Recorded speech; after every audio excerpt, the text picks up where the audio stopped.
The rise of the machines is just around the corner. Robot technology is moving into a whole new world. It is the stuff of science fiction. But should we fear the robot of the future? Or welcome innovation designed to make life easier for us all?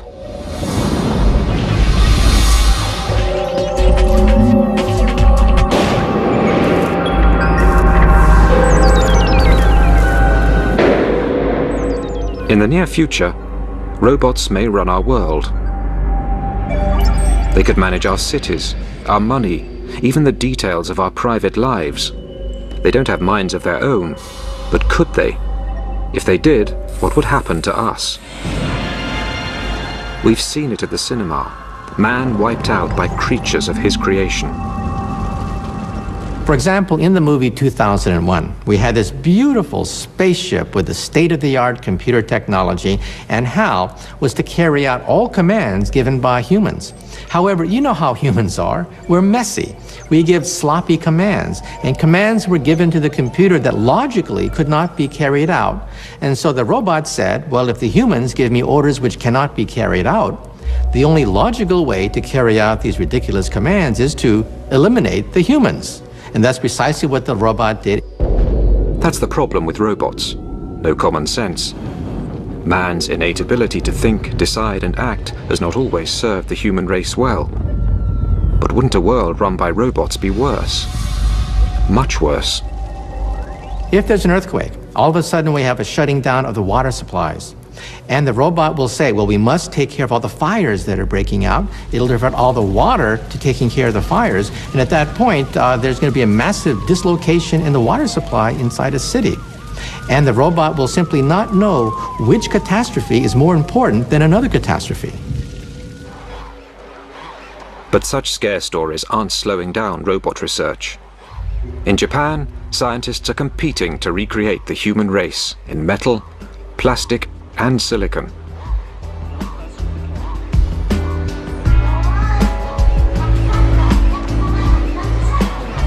This is Asimo, the first humanoid to walk out of the laboratory and into the real world. It's designed to look friendly, not the kind of robot who'd zap us with a laser.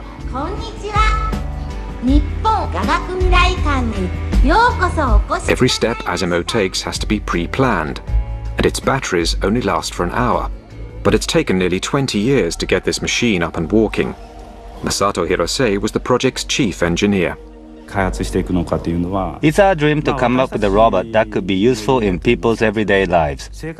I am 46 now, and it would be nice if I could make Asimo into the kind of robot I could use myself in the next 10 years, by the time I'm 55. Asimo's predecessor started off as just a pair of legs. Even so, he was a top-secret project. Scientists didn't want anybody to see their progress or witness their failures. This robot, built in 1986, could only walk in a straight line and needed nearly 20 seconds to take a single step. Picking up the pace was a huge challenge. To walk upright, a person uses 200 muscles, all controlled by the human brain. For a top-heavy robot to walk on two legs, its computer has to perform a constant balancing act. No matter how many times we tried to do this, it always fell over. We refined it day by day, over and over again, and finally got the robot to walk. Engineers spent years monitoring human body movements and then programming their robots to recreate them. It took 4 years to get the speed up to 1 kilometer an hour. It took another 2 years to get the robot to cope with slopes and stairs. Finally, in 1993, there'd been enough progress to attach the legs to something that looked like a body. P1 was almost 2 meters tall and weighed 180 kilos, twice the average weight for a man that size. But its successor, P2, was much lighter and more compact. The first time I saw Honda P2, I was impressed and amazed. It was walking without wires. Everything was self-contained, onboard computers, onboard batteries. So it was impressive on that level, but also just because Honda was able to keep it a secret for 10 years. This is the latest model to emerge from the lab, and is a sign of what may one day be in our homes.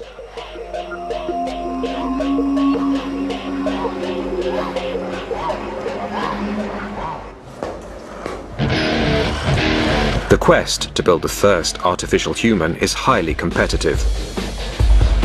H7 is the result of a multi-million-dollar research project funded by the Japanese government.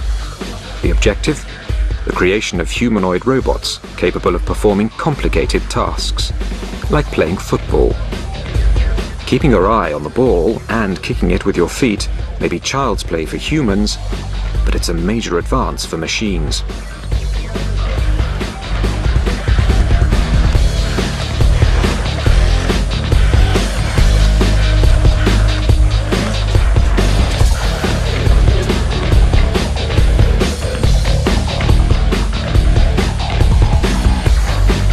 James Kuffner developed much of H7's software.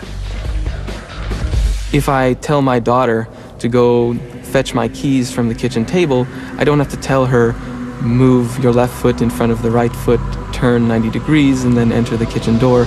She can do that automatically, and we'd like to get robots to have that level of autonomy.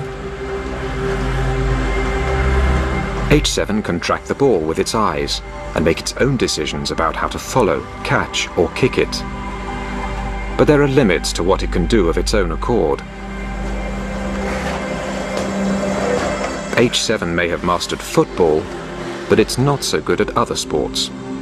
A whole new set of software is needed just to get H7 to pick up a bat.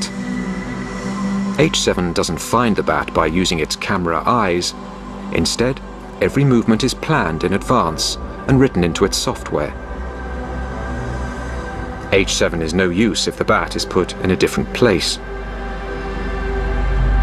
The most intelligent robot in the world still can't match the coordination and agility of a toddler.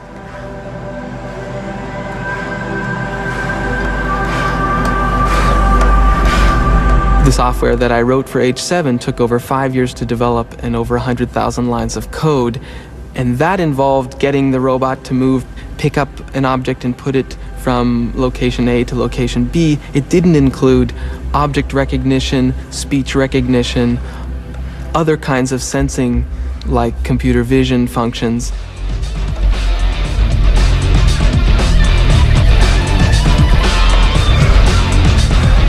Robotics research has a history of constantly reinventing the wheel. Every time a new machine was developed, they had to write again from scratch the software to control it.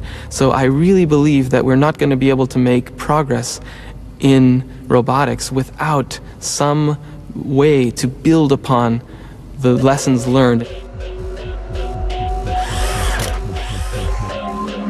Despite the challenges, scientists are pushing forward the development of humanoids, believing there will soon be a need for them in the home and the workplace.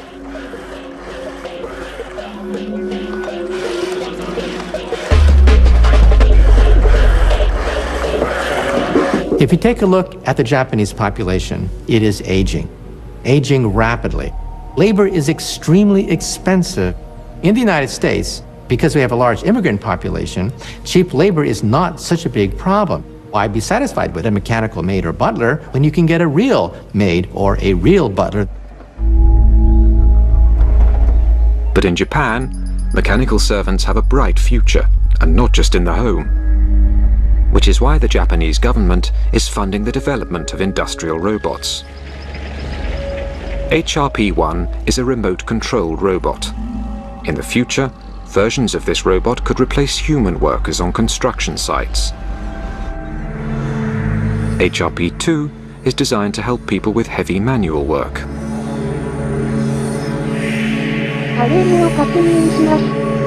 It's remotely controlled by instructions given through a headset.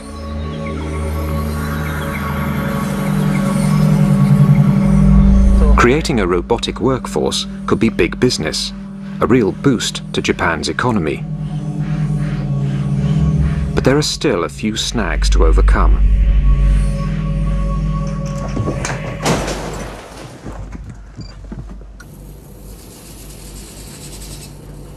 Staying upright is a delicate balancing act. Humans who have 10 billion neurons in their brain have spent over 2 million years learning how to do it.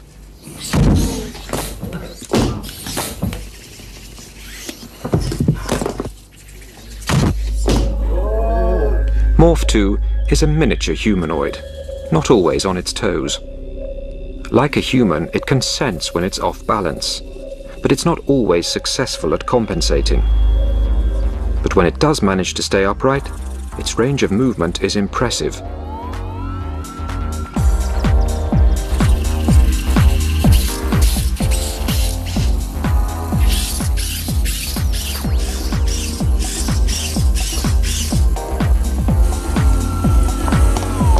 A whole new meaning to agility tests. This is Morph 3. Its incredible flexibility is made possible by 26 joints, all coordinated by 133 sensors and gyroscopes, which detect changes in pressure and position. But they can't process all that information as quickly as humans, which is one reason they fall over so often.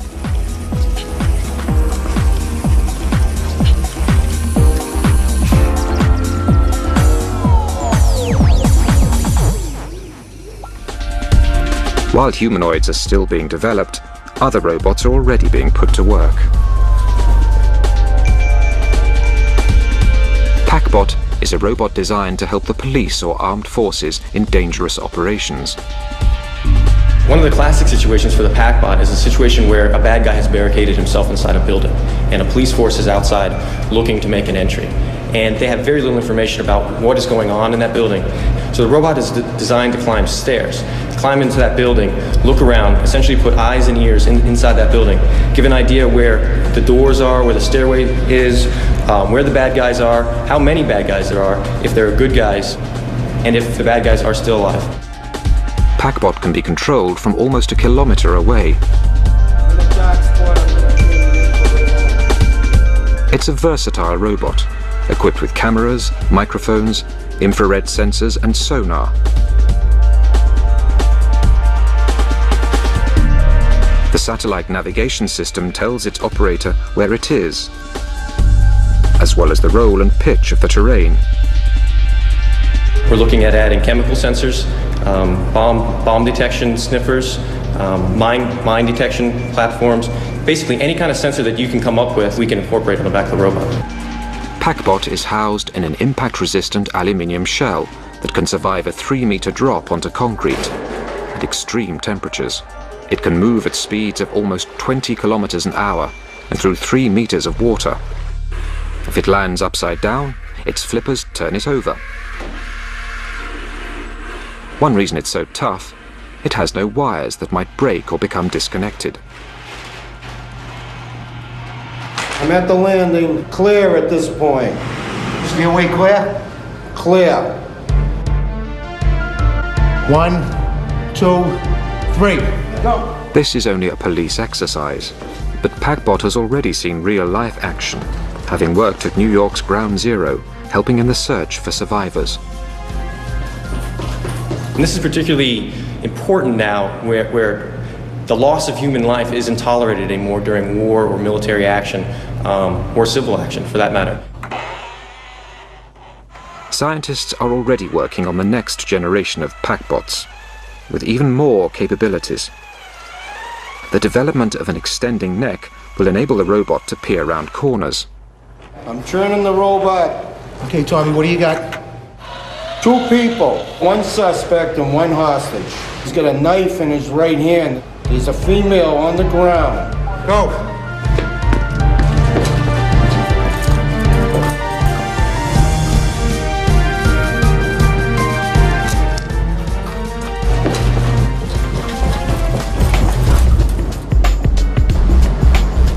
At the moment, PackBot works alone. But there are situations when it will be an advantage to have a whole team. This is becoming possible with new technology called Swarm. This group of little robots works cooperatively. At the moment, they are playing Follow My Leader. The inspiration for their software, the behavior of ants and bees. In nature, 20 million individuals in some of the larger societies of ants all come together and work for a common goal. And they don't have cell phones, they don't have internet, they don't have GPS, but yet they're able to work together collectively and to do complex things like map their environment, form paths, carry food around, communicate information to their nest mates, things like that. So we're trying to get some of that intelligence into robots. Swarm bots can talk to each other without human control. Follow My Leader makes communication easy, especially underground where radio links don't work. The swarm can pass messages through each other until they reach the surface. One robot can say, I need 5 robots to follow me, and 5 robots will run and compete to be the 5 that get to follow, and they'll follow this robot in like a train. If one of the robots fails, maybe its motor dies, or maybe it gets caught in a crevice, the world is very difficult. It doesn't matter, because another robot can just jump in and take its place. Teamwork means the swarm can spread out at speed, covering a wide area quickly. The robots can create an up-to-the-minute moving map of the disaster area. So, for example, you could put a lot of swarm members into a burning building, and they could spread out. And they could all have sensors that say where the hot spots are, where the smoke density is, where people might be found. So you've got this map that's growing very quickly. One robot wandering around could never do that. Ultimately, the goal is to construct thousands of swarm robots, clever enough to take on intricate tasks in difficult environments, such as searching for landmines, rummaging through rubble in the aftermath of an earthquake, or even exploring forbidden planets like Mars.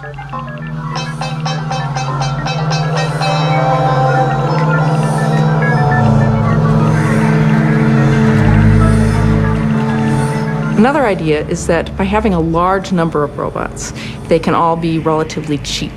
It's not so important if one of them breaks. So now, if you wanted to have a mission on Mars, for example, imagine dropping 1,000 robots. It doesn't matter if 80% of them fail when they're dropped. There's still 20% down there that are running around collecting information. Whereas if you just had one very expensive robot and it broke, the mission has failed. And with these uncomplaining automatons doing the dirty work, there's no risk to human life. Robots can withstand the stresses, the strain, the radiation, the deprivation that exists in outer space. They don't complain, they don't require life support, and they don't have to come back. But space research will have job opportunities for bigger robots too. Robonaut is a remote control robot developed by NASA to work outside a space station where there's danger from space debris and cosmic rays. Safe inside the space station, the astronaut wears a special visor and glove. When he turns his head, the robot's head turns too, and sends back video images of what it can see. When the astronaut moves his hand, the robot mimics the action. One advantage of humanoid robots is that they can work with tools and equipment designed for people to use. But if you don't live in a space station, you might want something a little bit friendlier around the house.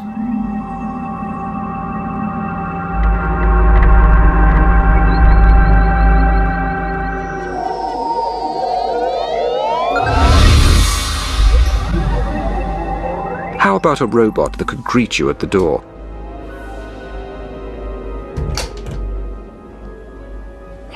This is Papero, the first domestic robot, coming soon to a high street near you. Hello. 調子はどう?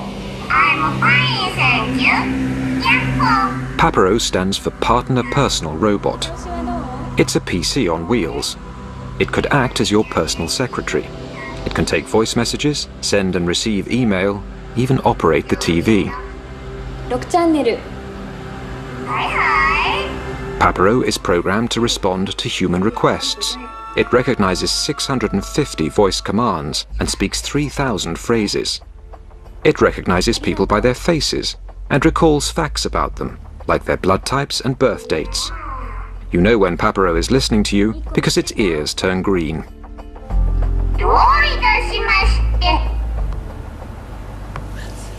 Papero can easily be linked to the internet or telephone. This means that humans can check what's happening at home when they're away. For example, if you can't remember whether you turned off the gas cooker, you can use Papero to see pictures inside your house. You can also check on your pets at home. And because Papero is compact and on wheels, it's very stable.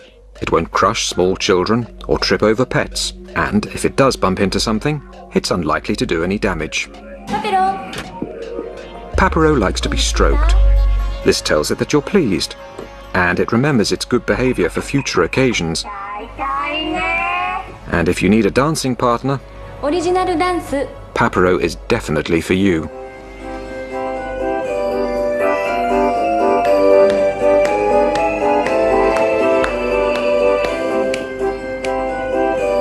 Papero can be as endearing or as irritating as a 2-year-old child.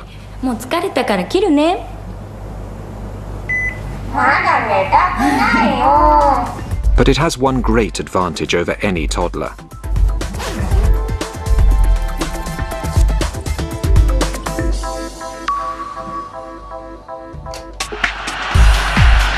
"20 years of research have gone into today's robots. But are they ready to join the workforce? Our robots today have the collective intelligence and wisdom of a cockroach, a retarded cockroach, a lobotomized retarded cockroach. However, because of the doubling time of computers, I think that by the year 2020, we may have robots that are as intelligent as mice, perhaps as intelligent as a dog. If robots are really going to be useful, they're going to have to learn how to learn. The dream of developing a human robot has endured for decades, and substantial progress has been made. Now they can talk, walk, and sometimes outsmart us.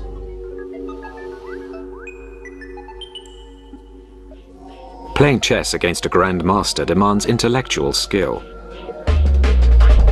But in 1997, the world's greatest chess player, Garry Kasparov, was beaten by a computer called Deep Blue. So, if they are so clever, why haven't we put them to work yet? The real problem, why we don't have mechanical maids and butlers, is the common sense problem. Things we take for granted are almost impossible to perform by robots. We know that water is wet. We know that strings can pull, strings cannot push. We know that when you die, you don't come back the next day. It would take experts centuries to program a robot to have the common sense of a 2-year-old. So now, robot designers in America are trying a different approach, getting them to learn. Cog is a robot that, like a baby, is learning through experience. Cog has several cameras. Through them it can see objects in wide angle or close up. It can track objects, sense and depict color. You see, robots can see. In fact, robots can see about 10 times better than you can see. But robots don't understand what they are seeing. They don't understand anything more than lines and simple geometric patterns. At first, Cog didn't know where its arms stopped and where an external object began. But by seeing and poking these toys, Cog is slowly learning the map of its own arm and how to distinguish a particular object from the background.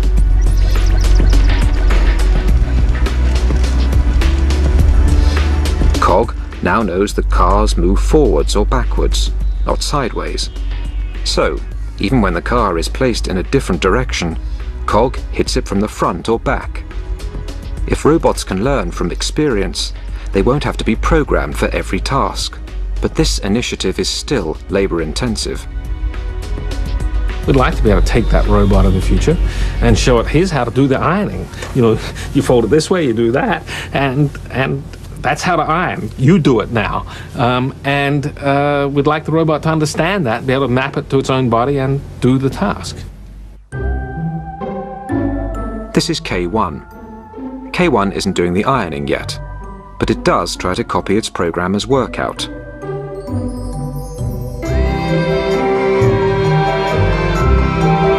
Judging by this performance, no one is going to let it loose on the ironing for some time. Copying is just the first stage of developing intelligence. If K1 is ever going to learn how to do the ironing, it will not only have to know how to hold the clothes and move the iron, it will also have to understand that the aim of the exercise is to get the clothes free from creases. To achieve this, K1's designer Yasuo Kuniyoshi sees a future where robots will grow up and learn alongside humans. This might sound like a science fiction story, but I'm talking about a very long term ahead, the far future. It can happen that newborn human babies are assigned partner robots from the beginning and then grow up together with a robot. A robot would learn its human partner's likes and dislikes and adapt its behavior accordingly. But that's a long way off for K1. After all that exercise, it's time to strip off and cool down.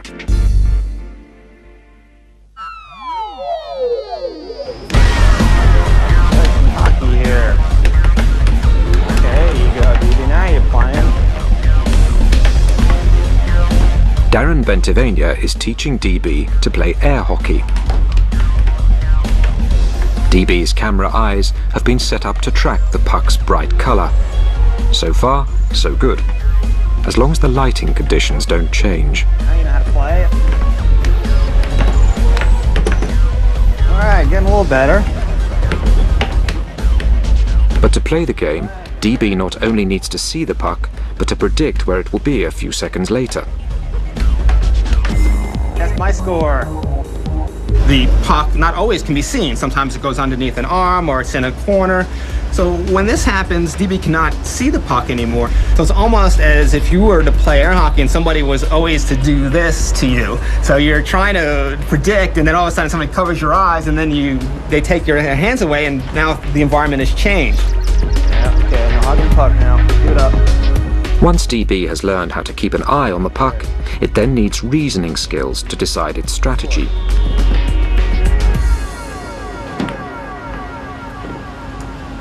Having chosen its shot, DB needs the motor skills to execute it. And all these seeing, reasoning and action skills need to happen instantly. The puck waits for no man and no thing. Is it worth all this effort just to teach a robot a game?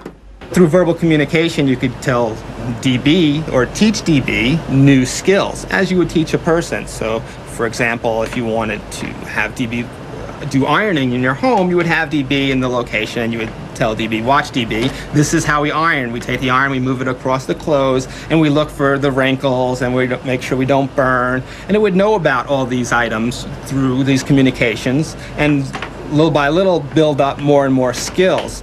One day you'll be able to play as good as this. Well, I'm hoping you'll be able to play better. But it's very important that, of course, that you teach your robot well and that it learns well, because you can have things as your robot trying to cook your dog or burn your clothes or break your dishes, and of course this is not what we want. If robots could learn and repeat tasks just by watching, they could become invaluable in the workplace. Other developers are taking the concept of a human robot one step further. They hope to produce a robot that not only copies our movements, but also our emotions and facial expressions. Fumio Hara directs the Faced Robot program at Tokyo's Science University. The easiest expression to replicate is excitement. The corners of the mouth move up and the eyes go down slightly.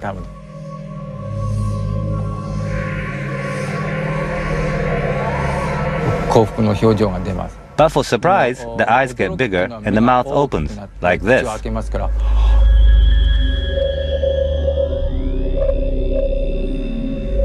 And for fear, you're scared. Everything tightens up, and the eyes are slightly bigger, and the mouth horizontal.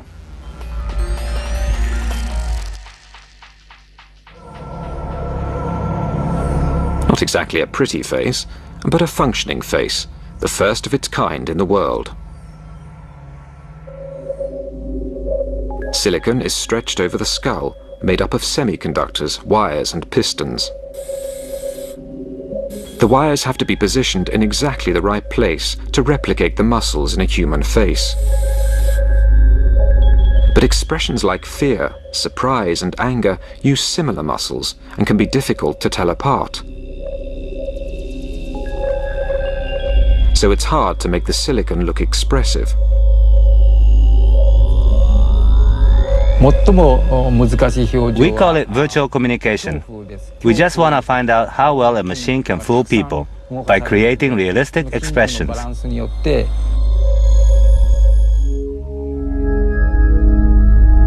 Hara believes that a great deal of communication is through facial expression alone. To communicate effectively with humans, robots will need to express feelings we can understand. With the help of tiny video cameras mounted behind the eyeballs, this robot can already read human faces and copy what it sees. It's programmed to recognize and recreate 6 emotions.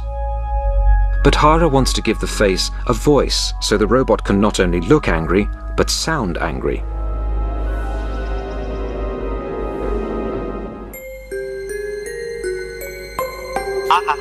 Meet WE4, Mr. Personality.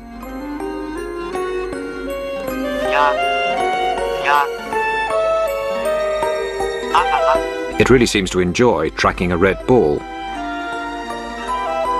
and doesn't like being ignored. It shows surprise when the scientist opens a bottle of vodka, but it does like the smell. WE4 can make expressions of disgust, fear, anger, surprise, sadness, and happiness.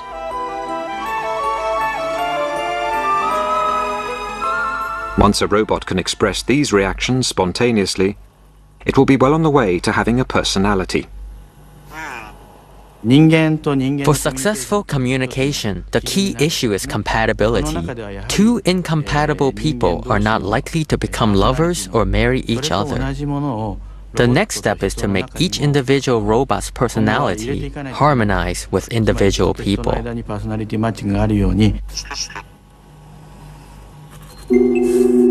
Rodney Brooks is developing a sociable humanoid robot he calls Kismet.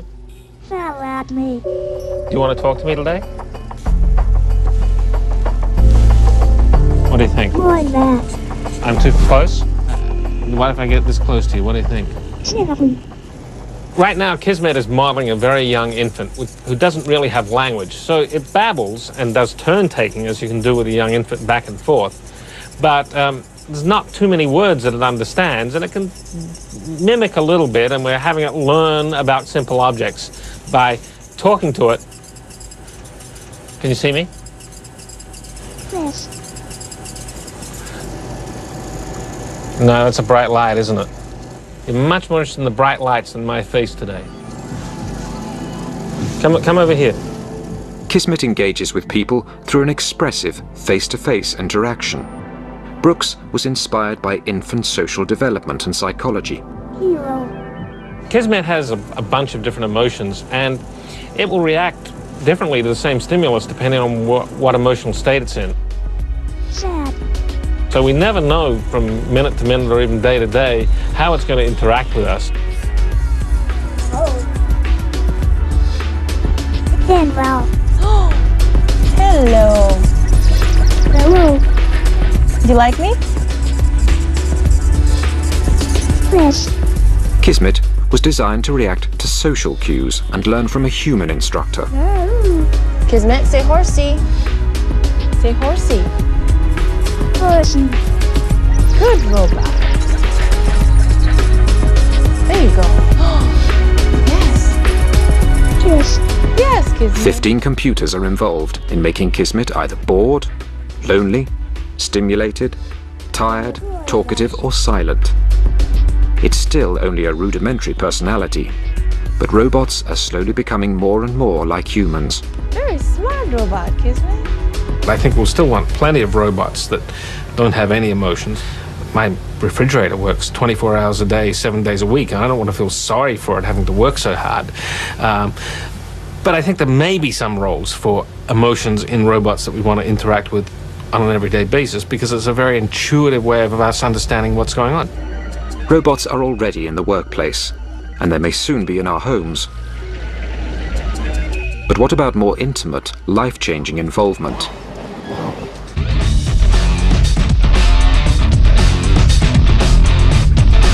Eric Harper looks like anybody else. But one part of his body is completely robotic. 9 years ago, Eric lost his right arm in a printing press accident. The day I lost my arm, I had been working late. The rest of the shift had gone home, and I jumped up onto the machine and actually fell in and was drawn into the machine, and then it shut down. My arm's stuck in the press, and day shift isn't going to come in till 5:30. So I have 4 hours to wait. Eric was eventually rescued, but most of his right arm had to be amputated. I was right-handed, and having lost my arm, it was like, oh, well, this is going to kill me? No. I'm going to go on. I'm going to do what I want to do. I have a life to live, and it's not going to stop me. The robotics in Eric's new arm are designed to respond naturally to his body movements. The arm consists of microprocessors, circuit boards, motors and gears. It weighs nearly 3 kilos. Electrodes in the socket receive electrical impulses from what's left of Eric's muscles.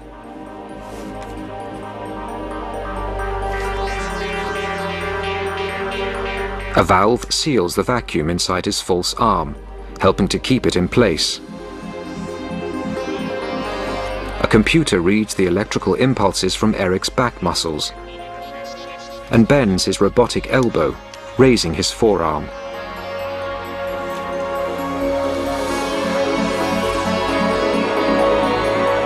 Eric can make his hand close by flexing his biceps and open by flexing his triceps. Like all robots, we have to run on battery power, and I have to pop out the battery on the bottom just like this, and then get a new battery and put it back. Occasionally I'll get caught and I'll just run out of energy.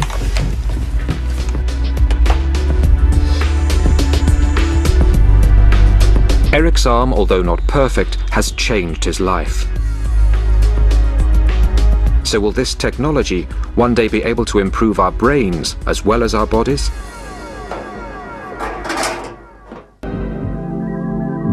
This stroke victim can't move or speak, but an electronic brain implant gives him the ability to operate a computer by the power of thought alone. His thoughts generate electrical activity in the implant, which is picked up by an aerial link to the computer. The signals are then translated into action, and the cursor moves on the screen. The brain is able to communicate with electronic devices really because they speak the same language, which is electricity. A two-way signaling system is being developed so that implants can also receive information from other parts of the body. We want to bring touch into the brain directly using stimulation through arrays of electrodes in the brain. And we think that it will be possible someday for people who are quadriplegic to be able to feel their body again. External brain stimulation is already being put to the test. This is the world's first radio-controlled rat.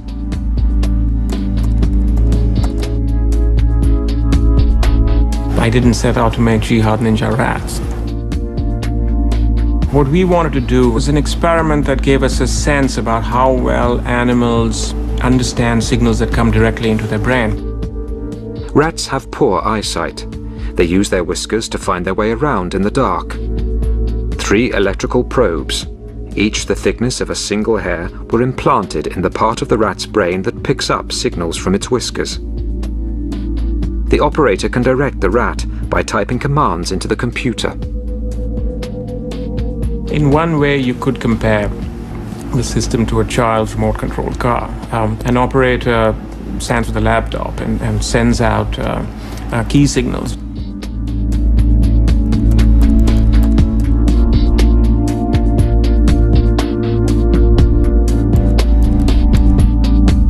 When the signals are turned off, the rat becomes confused until the next signal is given.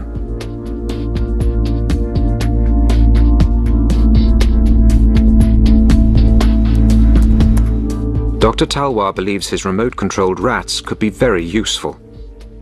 At the time we were doing the experiment, 9/11 happened in New York, and we were looking at these images on television, and it occurred to us that what we have in front of us could be a very cool technology to solve many of the search and rescue problems.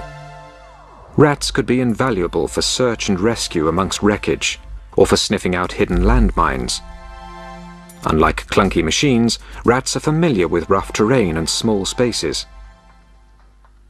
The concept has not been well received by animal rights groups. Such experiments will be regulated and may be limited if they're shown to cause unnecessary harm or stress to the rats and mice. But one day, humans might choose to have brain implants themselves. As the baby boomers of the world get older and older and more scared of falling apart, I think you'll see lots and lots more medical pressure to augment our bodies and improve them through putting direct silicon digital connections inside our bodies. We've seen time and again that what starts out as a technology for helping people who are ill or sick or injured then becomes optional. And the great example of that is cosmetic surgery. It started out for helping people with burns, but now cosmetic surgery has a whole life of its own for improving people's looks and well-being. If this is what we're prepared to do to make ourselves more beautiful, what would we do to be brighter, more talented, more athletic? We could give people supranormal senses. We can give them the ability to have ultrasound. If you have ultrasound, then you can detect the presence of objects near you without seeing them. You might be able to use infrared, which would allow you to see in the dark. You might have supranormal reflexes. You'd be able to hit a baseball coming at you much faster than you can now.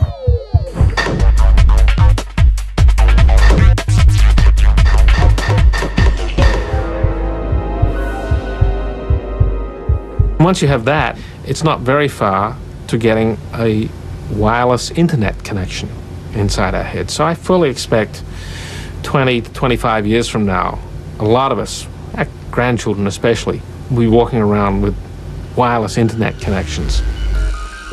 And there will be robotic devices throughout our environment. Millions of chips will be embedded in our furniture, utensils and clothing. Like in a Disney movie, we'll talk to tea kettles and teacups, and we'll talk to our furniture. And instead of having a robot doctor, our robot doctor could very well be our clothing, for example, with chips in it. Our clothing will monitor our health, our heartbeat, monitor our bodily fluids, and in case of an accident, our clothing will alert the authorities and download our entire medical history before the ambulance arrives. The rise of machines could be just around the corner. And this may be a source of hope, not fear, because the robots running our lives are unlikely to be the metal and silicon creations of science fiction. They'll be part of us. The future of robots is us, and us will be the robots. The combination of person and robotic technology is going to be far better than any pure robot that we can build. Our new robo-beings. A collaboration of man and machine, flesh and technology. Not Homo sapiens, but Robo-sapiens. United in structure, brain, heart, and soul.